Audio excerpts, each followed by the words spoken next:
নমস্কাৰ বন্ধুসকল। মহাকাব্য ৰামায়ণৰ ইতিহাসত বহু শক্তিশালী যোদ্ধাৰ নাম উল্লেখ আছে, কিন্তু তেওঁলোকৰ মাজত এজন এনে বীৰ আছিল যাৰ বীৰত্ব আৰু মায়াবী শক্তিৰ কথা আজিও কাহিনীৰ দৰে কোৱা হয়। তেওঁ আছিল ৰাৱণৰ জ্যেষ্ঠ পুত্ৰ মেঘনাদ। এইজনে সেই যোদ্ধা যিয়ে স্বৰ্গৰ ৰজা ইন্দ্ৰক পৰাস্ত কৰি ইন্দ্ৰজিৎ উপাধি লাভ কৰিছিল। তেওঁৰ যুদ্ধ কৌশল, মায়াবী শক্তি আৰু অপাৰ সাহসৰ কীৰ্তিয়ে ৰামায়ণৰ যুদ্ধত এক বিশেষ স্থান দখল কৰিছে। কিন্তু প্ৰশ্ন হয়, কেনেকৈ তেওঁ ইমান শক্তিশালী হৈ উঠিছিল আৰু কিয় মেঘনাদক অতি মহাৰথীৰ আখ্যা দিয়া হয়? বন্ধুসকল, মেঘনাদ ৰাৱণ আৰু মণ্ডোদৰীৰ আটাইতকৈ জ্যেষ্ঠ পুত্ৰ আছিল। ৰাৱণ এজন মহাজ্যোতিষী আছিল। তেওঁ এনে এজন পুত্ৰ বিচাৰিছিল যি অত্যন্ত শক্তিশালী আৰু মহাপ্ৰতাপী হয়। সেইকাৰণে তেওঁ নিজৰ পুত্ৰৰ জন্মকুণ্ডলীত সকলো গ্ৰহক 11 নম্বৰ স্থান অৰ্থাৎ লাভ স্থানত ৰাখিছিল। কিন্তু ৰাৱণৰ স্বভাৱৰ বিষয়ে ভালদৰে জ্ঞাত শনিদেৱে 11 নম্বৰ স্থানৰ পৰা নিজকে আঁতৰাই 12 নম্বৰ স্থান অৰ্থাৎ ব্যয় বা ক্ষতিৰ স্থানলৈ লৈ গৈছিল। ফলস্বৰূপে ৰাৱণে বিচৰা ধৰণে পুত্ৰ লাভ কৰিব নোৱাৰিলে।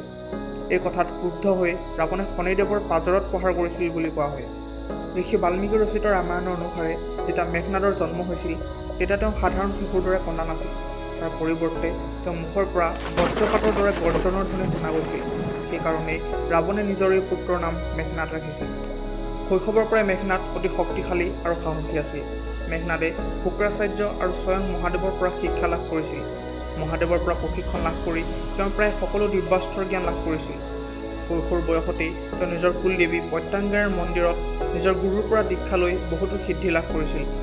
যেতিয়া মেঘনাদ যৌৱন অৱস্থাত উপনীত হৈছিল, তেতিয়া কঠোৰ তপস্যাৰ বলত তেওঁ সংসাৰৰ 3 পাত আটাইতকৈ ভয়ংকৰ অস্ত্ৰ ব্ৰহ্মাস্ত্ৰ, পশুপাতাস্ত্ৰ আৰু নাৰায়ণাস্ত্ৰ লাভ কৰিছিল। আদিকালৰ পৰা এতিয়ালৈকে মেঘনাদে একমাত্ৰ এনে যোদ্ধা বুলি গণ্য কৰা হয় যাক অতি মহাৰথীৰ উপাধি দিয়া হৈছিল। অতি মহাৰথী মানে হৈছে অত্যন্ত শক্তিশালী আৰু এনে যোদ্ধা যি একেলগে এক অক্ষৌহিণী শক্তিশালী যোদ্ধাৰ সৈতে একে সময়তে যুদ্ধ কৰিব পাৰে। আপোনালোকক জনাওঁ যে এক অক্ষৌহিণী মানে হৈছে প্ৰায় 2,18,700 জন যোদ্ধা। মেঘনাদ নিজৰ পিতাৰ দৰে স্বৰ্গবিজয়ী বীৰো আছিল। এবাৰ ৰাৱণ পুত্ৰ মেঘনাদে স্বৰ্গলোক আক্ৰমণ কৰিছিল। স্বৰ্গত দেৱতা আৰু ৰাক্ষসৰ মাজত এক ভয়ংকৰ যুদ্ধ আৰম্ভ হ'ল। দেৱতাৰ সেনাৰ নেতৃত্ব কৰিছিল দেৱৰাজ ইন্দ্ৰই। বহু সময় ধৰি হোৱা যুদ্ধৰ অন্তত দেৱতাসকল পৰাজিত হয় আৰু মেঘনাদে ইন্দ্ৰক বন্দী কৰি লংকালৈ লৈ যায়। ইয়াৰ ফলস্বৰূপে সমগ্ৰ স্বৰ্গত হাহাকাৰ পৰিৱেশ সৃষ্টি হয়। তেতিয়া ব্ৰহ্মদেৱে নিজে লংকালৈ যায় আৰু ইন্দ্ৰক মুক্তি কৰি দিবলৈ ৰাৱণ তথা মেঘনাদক অনুৰোধ জনায়। ব্ৰহ্মদেৱৰ অনুৰোধ ৰক্ষা কৰি মেঘনাদে ইন্দ্ৰক মুক্তি কৰি দিলে। ইয়াৰ পৰাই মেঘনাদ ইন্দ্ৰজিৎ নামেৰে জনাজাত হ'ল। ইন্দ্ৰজিৎ অৰ্থাৎ যিজনে ইন্দ্ৰক জয় কৰে। মেঘনাদৰ বীৰতা দেখি ব্ৰহ্মদেৱ অতি সন্তুষ্ট হ'ল। তেওঁ মেঘনাদক বৰদান বিচাৰিবলৈ সুযোগ প্ৰদান কৰিলে। এতিয়া মেঘনাদে ব্ৰহ্মদেৱক অমৰত্বৰ বৰ বিচাৰিলে। ব্ৰহ্মদেৱে ক'লে যে সম্পূৰ্ণ অমৰত্ব প্ৰকৃতিৰ নিয়মৰ বিৰুদ্ধে হ'ব। তাৰ পৰিৱৰ্তে তেওঁ মেঘনাদক অন্য এটা শক্তিশালী বৰদান প্ৰদান কৰিলে। বৰদান অনুসৰি যদি মেঘনাদে যুদ্ধলৈ যোৱাৰ পূৰ্বে তেওঁৰ উপাস্য দেৱী প্ৰত্যাংগিৰাৰ নিকুম্ভলা যজ্ঞ সম্পূৰ্ণ কৰে, তেতিয়া তেওঁক কোনো শত্ৰুৱে পৰাস্ত বা হত্যা কৰিব নোৱাৰিব, স্বয়ং ত্ৰিদেৱেও। কিন্তু ব্ৰহ্মদেৱে এটা সতৰ্কবাণীও দিলে, যদি কোনোবাই এই যজ্ঞ অসমাপ্ত অৱস্থাত ধ্বংস কৰিব পাৰে, কেৱল তেতিয়াহে মেঘনাদৰ মৃত্যু সম্ভৱ হ'ব। সময়ৰ লগে লগে মেঘনাদ ইমানেই শক্তিশালী হৈ পৰিছিল যে ৰাৱণতকৈও তেওঁৰ শক্তি অধিক হ'বলৈ ধৰিলে। মেঘনাদৰ ডাৱৰৰ আঁৰত লুকাই আকাশৰ পৰা যুদ্ধ কৰাৰ এক বিশেষ ক্ষমতা আছিল।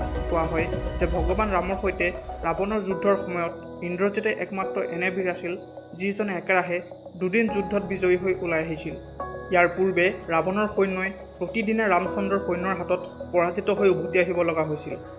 কুম্ভকৰ্ণৰ বধৰ পিছত যুদ্ধৰ প্ৰথম দিনাই ইন্দ্ৰজিতে মায়াবী শক্তিৰে নাগপাশ অস্ত্ৰ প্ৰয়োগ কৰি ৰাম লক্ষ্মণ দুয়োজনকে মূৰ্ছিত কৰি পেলাইছিল। নাগপাশত মূৰ্ছিত হোৱা লোকে পিছদিনাৰ সূৰ্য দেখা নাপায় বুলি কোৱা হয়। এতিয়া শ্ৰী হনুমানৰ অনুৰোধত পক্ষীৰাজ গৰুৰে ৰাম আৰু লক্ষ্মণক মুক্ত কৰিছিল। ৰামায়ণত উল্লেখ আছে যে ইন্দ্ৰজিৎ তেওঁৰ সময়ৰ আটাইতকৈ শক্তিশালী যোদ্ধা আছিল।